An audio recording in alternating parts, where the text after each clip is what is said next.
All right, folks, show me that you're ready, please. All right, so today we're going to use linear and quadratic regression to describe and predict real-world phenomena. So you may remember from like Algebra 1 doing a line of best fit.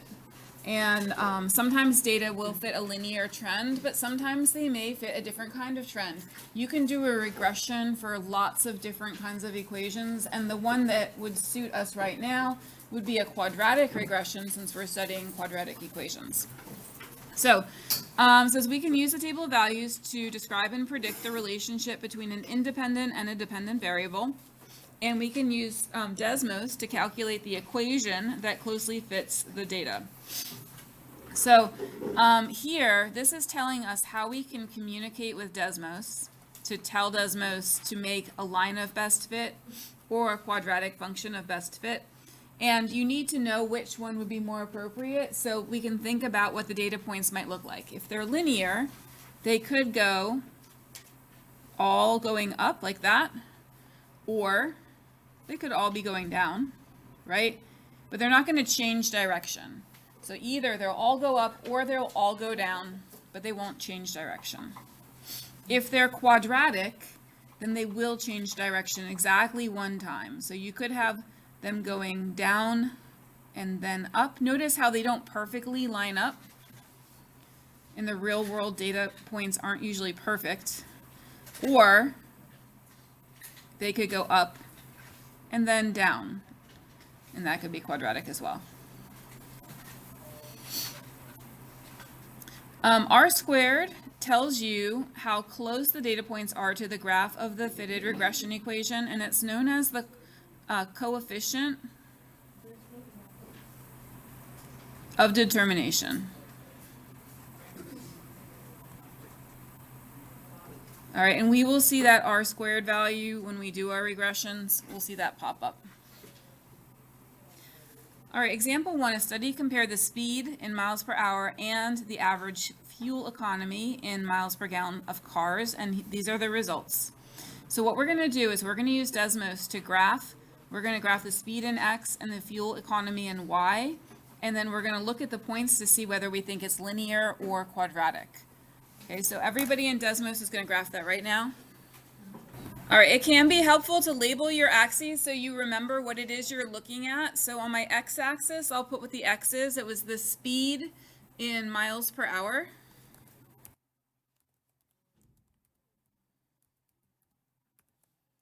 So I clicked on this wrench right here so I could label my x-axis, and now I'm going to label my y-axis fuel economy. That's in miles per gallon. Okay, so I can see what I'm looking at for sure. All right, so now looking at this, would you say that these data points look linear or quadratic? Nick says quadratic. Anybody want to agree with quadratic? Andre agrees. Anybody else? Anybody want to go for linear? All right, I agree, guys. The data points go up and then they go down again. That clearly looks quadratic. So on A, we're going to put quadratic. And since it's quadratic, we are going to enter the equation for quadratic, which is this one, y1 tilde ax1 squared plus bx1 plus c. Good morning. So I got that equation from the table there. Notice it kind of looks like a quadratic equation. There are just some weird things about it. It has a y1, it has x1 instead of just y and x, and it has this tilde instead of equals. This is how we tell the computer, this is how we tell Desmos, to take the x1 and the y1 from your table and make a quadratic equation out of it. So you're going to type that equation down here. Y, if you just type the number 1, it automatically goes down like that. Tilde, ax1, then squared, plus bx1, plus c. Okay? And you'll get a parabola after that. So I'm going to come around and see how you're doing. All right, to write the equation, you're going to use that format. I'm going to write it here as well.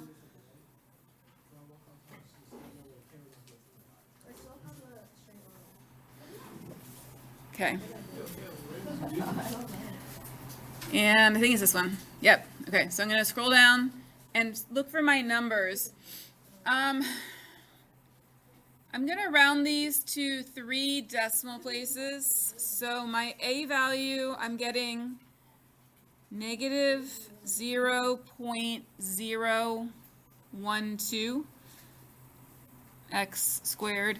Did you guys get that same number? Because it's very possible I can make a typo, so tell me if you're getting different numbers, okay?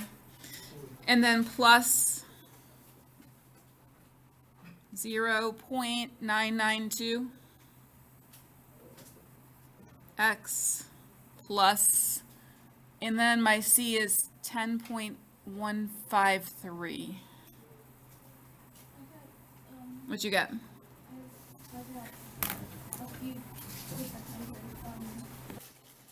We need to find your r squared. So if you scroll down here, you see it says r squared equals 0.9953. Okay, r squared is not part of the equation, but it has a different purpose. Not part of the equation.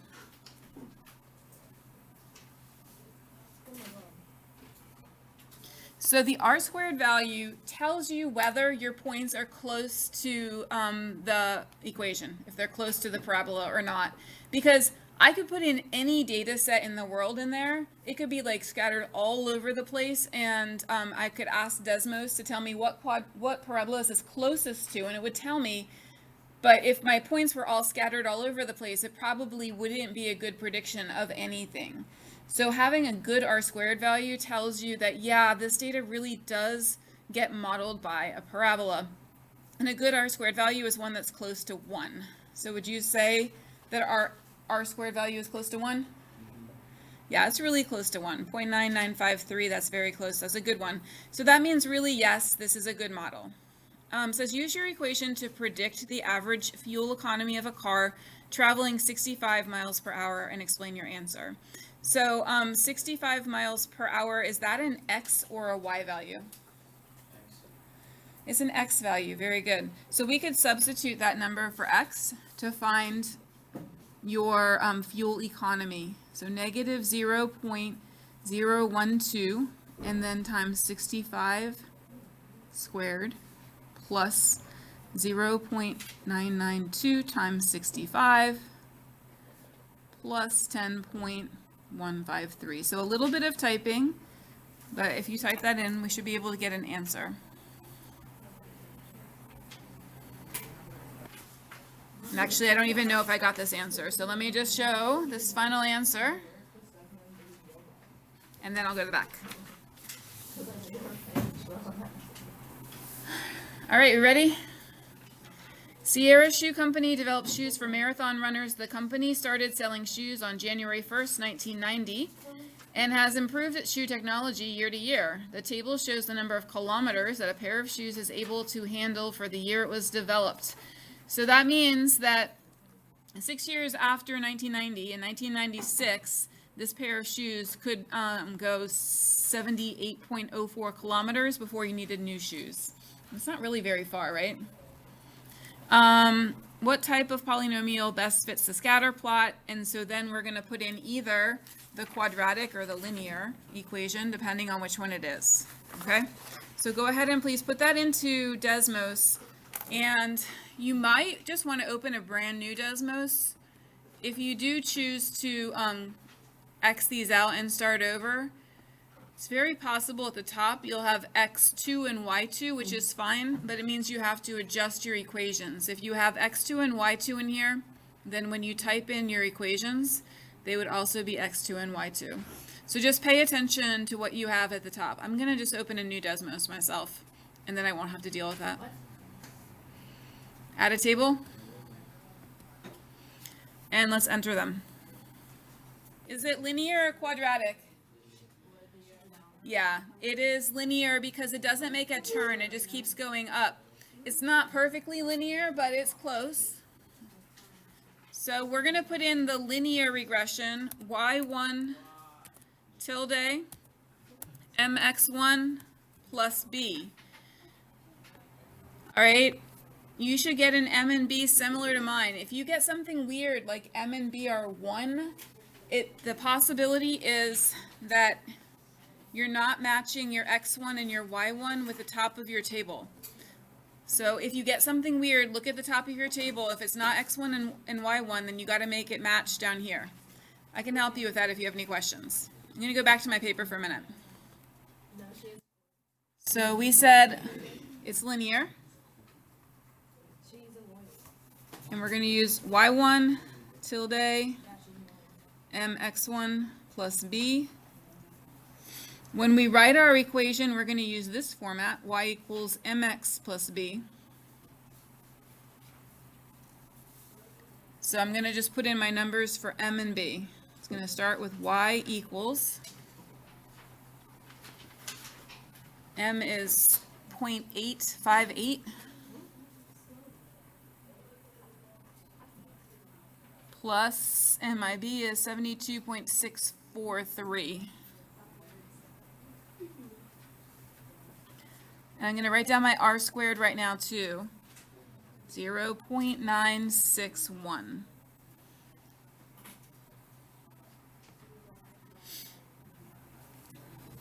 Yes.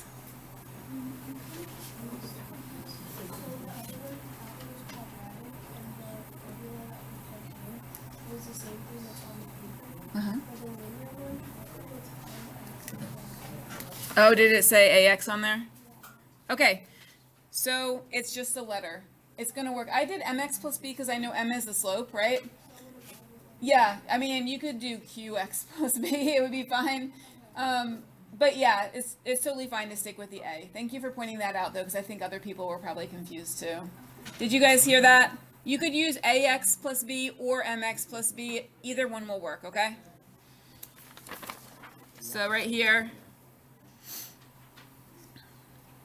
All right. Use the equation to predict the number of pairs of shoes the company expects to sell in 2015. So the first thing you have to ask yourself is 2015 is how many years after 1990? How do I find that out?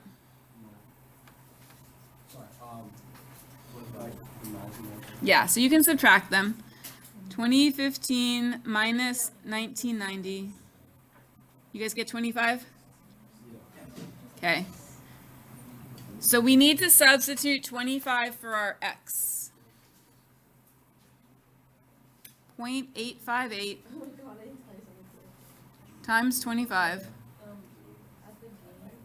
plus 72.643.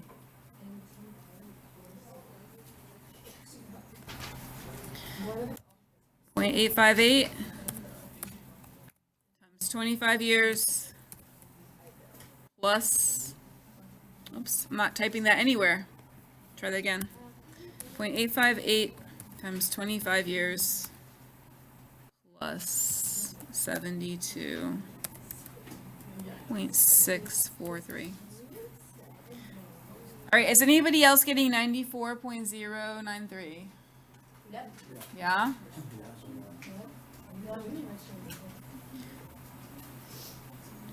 And since they rounded the distance to 2 decimal places, I'll make it 0.09. What's my unit?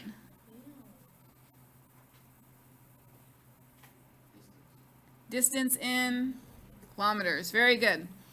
All right, so in 2015, if I bought those shoes, I could expect them to last me for 94.09 kilometers of walking or running or whatever I chose to do. All right, how reliable is your prediction? What am I looking at to determine how reliable my prediction is? Yeah, that r squared value. So r squared was, I think it was about 0.96, right? That's pretty good. Where did it go? There it is, 0.9612. All right, like That's pretty close to the line.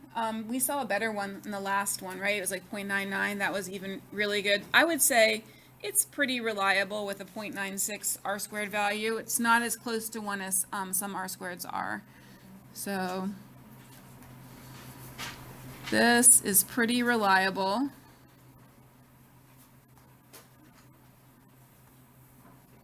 Since 0.9612 is close to 1.